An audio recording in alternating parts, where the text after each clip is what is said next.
자, 1월 16일 노준현 목사의 날마다 성경 신명기 7장 1절로 11절 말씀. 내 하나님 여호와께서 너를 인도하사 네가 가서 차지할 땅으로 들이시고 네 앞에서 여러 민족 헷 족속과 기르가스 족속과 아모리 족속과 가나안 족속과 브리스 족속과 히비 족속과 여부스 족속 곧 너보다 많고 힘이 센 7 족속을 쫓아내실 때에 네 하나님 여호와께서 그들을 내게 넘겨 내게 치게 하시리니 그때에 너는 그들을 진멸할 것이라. 그들과 어떤 언약도 하지 말 것이요 그들을 불쌍히 여기지도 말 것이며 또 그들과 혼인하지도 말지니 내 딸을 그들의 아들에게 주지 말 것이요 그들의 딸도 내 며느리로 삼지 말 것은 그가 내 아들을 유혹하여 그가 여호와를 떠나고 다른 신들을 섬기게 하므로 여호와께서 너희에게 진노하사 갑자기 너희를 멸하실 것임이니라. 오직 너희가 그들에게 행할 것은 이러하니 그들의 제단을 헐며 주상을 깨뜨리며 아세라 목상을 찍으며 조각한 우상들을 불사를 것이니라. 너는 여호와 네 하나님의 성민이라. 네 하나님 여호와께서 지상 만민 중에서 너를 자기 기업의 백성으로 택하셨나니 여호와께서 너희를 기뻐하시고 너희를 택하심은 너희가 다른 민족보다 수요가 많기 때문이 아니니라. 너희는 오히려 모든 민족 중에 가장 적으니라. 여호와께서 다만 너희를 사랑하심으로 말미암아 또는 너희의 조상들에게 하신 맹세를 지키라 하심으로 말미암아 자기의 권능의 손으로 너희를 인도하여 내시되 너희를 그 종되었던 집에서 애굽 왕 바로의 손에서 속량하셨나니 그런즉 너는 알라.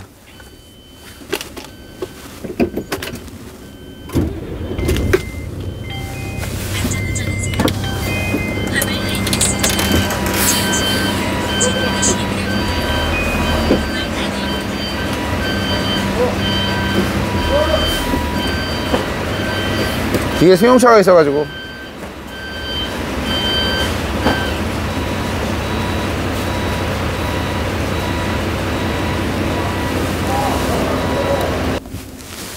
자 9절부터 다시.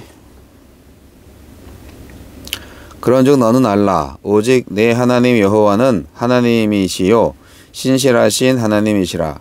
그를 사랑하고 그의 계명을 지키는 자에게는 천대까지 그의 언약을 이행하시며 인애를 베푸시되 그를 미워하는 자에게는 당장에 보응하여 멸하시나니 여호와는 자기를 미워하는 자에게 지체하지 아니하시고 당장에 그에게 보응하시느니라.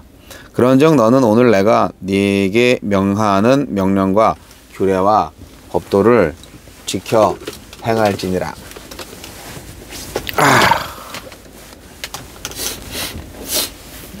하나님이 선택하신 보물.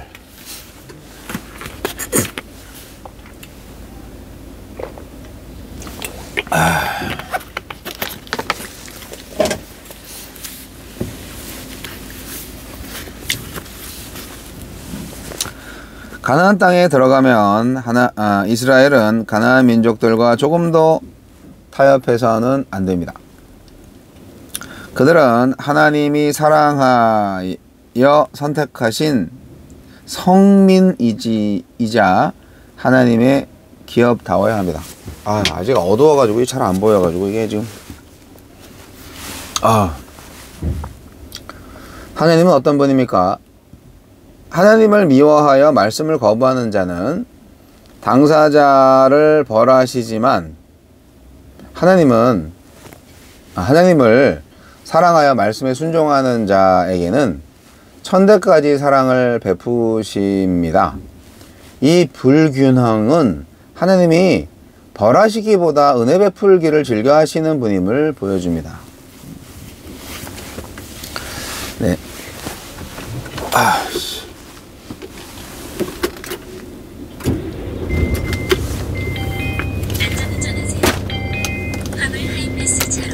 제한속도 이하로 진입하시기 바랍니다. 폭을 카드입니다.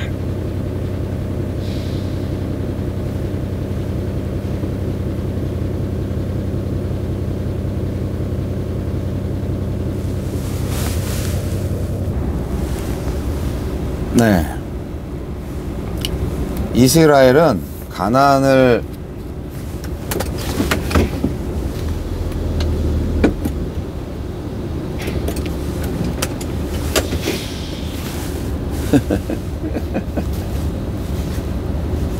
이스라엘은 가나안에 들어가면 그 땅 민족들을 진멸해야 합니다. 우상을 섬기는 그들과 어떤 언약도 맺지 말고 우상을 버리지 않는 그들과는 결혼도 하지 말아야 하며 그들이 섬기는 우상들도 모두 제거해야 합니다. 하나님을 부정하는 생각과 하나님의 통치에 어긋나는 문화를 철저하게 배격하지 않으면 결국 타협하게 되고 물들게 되기 때문입니다. 지금도 우리가 사는 세상에는 배워야 할 것과 수용해도 좋은 것이 있는 반면에 양보하거나 타협해서는 안 되는 것도 있습니다. 하나님의 말씀을 기준으로 하나님을 왜곡하고 모독하며 사람들의 마음을 하나님의 말씀에서 멀어지게 하는 관습은 없는지 우리가 몸담고 있는 세상 문화와 시대 정신을 분별해야 합니다. 이스라엘 백성이 우상 숭배를 근간으로 형성된 가나안과 완전히 달라야 하는 이유는 하나님이 구별하여 선택하신 성민이요 하나님의 기업이기 때문입니다. 하나님의 기업, 네, 특별한 보물이라는 의미죠. 우리 역시 하나님의 성민이자 보물입니다. 우리 역시. 그러니 하나님을 모르는 세상이 정해준 대로 살 수 없습니다. 우리가 누구인지를 생각하고 하나님이 가르쳐 주신 말씀을 따를 때 이 시대에 하나님의 기업으로서 어떻게 살아야 하는지 알 수 있을 겁니다. 이스라엘은 보잘것없는 민족이었지만 하나님이 그저 사랑하여 그들을 선택하셨습니다. 그들이 우월하거나 혹은 충성스러워서 그들의 조상에게 하신 맹세를 지키고 그들을 애굽에서 구원하신 것이 아니라 그저 사랑하신 탓입니다. 하나님이 우리를 사랑하시는 이유는 결코 우리에게서 찾을 수 없습니다. 우리 자신을 보면 제가 무엇이기에 저를 사랑하십니까? 시편 8편 4절 말씀에 시편 기자의 고백처럼 우리도 그렇게 고백할 수밖에 없습니다. 하나님이 시작하신 사랑입니다. 사랑의 이유가 하나님께만 있으니 이 사랑은 변하지 않습니다. 주여 하나님이 사랑하여 선택하신 성민이자 하나님의 보배로서 구별되어 살게 하소서.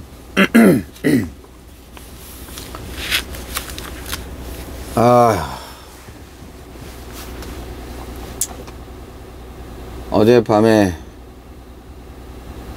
송파에서 한 밤 12시부터인가 하간 아침 7시까지 그냥 계속 문 열어놓고 뒷문 열어놓고 상차를 계속 했고, 그리고 이제 또 여기 구로구 오류동이죠.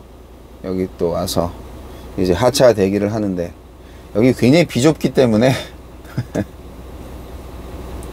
그래서 차를 댈 데가 없어가지고 이리저리 왔다 갔다 하고 있네요. 자, 보물입니다. 보물. 누가 보물이냐고요? 하느님이 선택하신 민족이 보물이라고요. 하나님의 보물이죠. 네. 근데 그건 전적으로 하나님의 은혜인 거예요. 하나님의 은혜. 하나님의 선택이니까.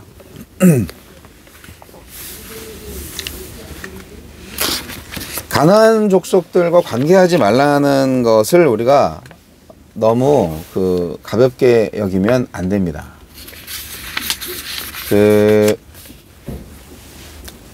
가나안 족속은요, 정복해야 할 대상이었어요. 그들과 친구 맺으면 안 되는 거예요.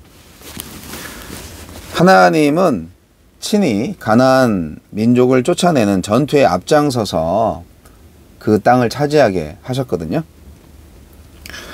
이스라엘이 할 일은 뭐냐? 그들을 진멸하는 거예요. 그들과 상종하지 않고. 좀 잔인하게 보이죠? 우상을 헐고 찢고 불살라야 한다고 하는데 좀 너무하신 거 아닌가? 라는 생각이 듭니다만, 사실 가나안은 하나님이 사랑하지 않은 민족이었겠어요? 그들에게도 나름대로 자연 계시라든지 또는 우리가 성경에서 알지 못하는 뭐 하나님의 계시가 있었을 거라고 저는 생각을 합니다. 그런데 그들이 하나님을 모르고 부정하고 우상 숭배를 했겠죠. 그래서 하나님의 오래 참으심이 그 시한이 만료가 된 거죠. 그래서 그들을 진멸해야 하는 것이 하나님의 뜻이었습니다. 그것이 이스라엘의 사명이었습니다. 그래서 이스라엘은요, 결국 하나님의 그 사명을 수행하는 거죠. 인간적으로는 진멸이 잔혹해 보이지만 그것은 하나님의 심판을 대행하는 일일 뿐인 겁니다. 하나님은 이스라엘이 그들 속에 들어가서 섞이는 것이 아니라 그들과 구별되기를 바라셨습니다. 여러분, 하나님보다 더 사랑하는 것은 다 우상행위라고 말씀을 누누이 드렸는데, 이스라엘이 선택된 민족이 되고 또 거룩한 백성이 되는 것, 선민이 되고 성민이 되는 것은 전적으로 하나님의 사랑 때문입니다. 그러니까 하나님이 시키는 대로 해야지, 하나님의 방법대로 해야지. 결코 하나님의 백성이 되는 조건이 이스라엘 백성들한테 있지 않았어요. 자격이 있었나요? 그들이 쌓은 공적이 있었습니까? 그저 하나님이 선택하신 거잖아요. 오직 하나님의 사랑 때문입니다. 하나님은 신실하신 분입니다. 그래서 하나님의 계획대로 그 조상 아브라함의 언약, 그 언약의 이제 그 후세로서, 그 언약 백성으로서 이제 살아가야 하는데, 그 언약 백성이 할 일이 뭐냐? 온 땅이 복을 받는 거죠. 아브라함의 자손으로 인하여서 말이죠. 그러니까 온 세계 열방들의 제사장 나라가 되어야 하는 거죠. 네. 하나님은 아주 철저하게 성실하게 일하십니다. 근데 문제는 우리가 하나님의 말씀에 순종을 안 하거나 또는 신실하지 않다는 게 문제가 있어요. 변덕이 심해. 하나님은 애누리 없이 말씀하시는데요, 우리는 자꾸 타협을 하려고 해요. 그게 문제입니다. 결국 우리는 순종을 해야 합니다. 전적으로 순종해야 합니다. 그분의 말씀을 듣고 순종해야 합니다. 하나님을 역사의 주인으로 인정하고 전적으로 순종해야 합니다. 중립지대는 없습니다. 두 주인을 섬길 수 없어요. 책임지지 않는 사랑은 처음부터 사랑이 아닌 거예요. 그런 건 언약 관계도 아닌 거예요. 하나님은 신실하신 분이거든요. 그럼 우리도 하나님한테 신실해야 되지 않겠습니까? 하나님을 사랑하십니까? 여러분 앞에 있는 가나안이 무엇입니까? 누구입니까? 진멸하십시오. 상종하지 마십시오. 절대 관계하지 마세요. 가나안은 우상이요, 죄의 상징입니다.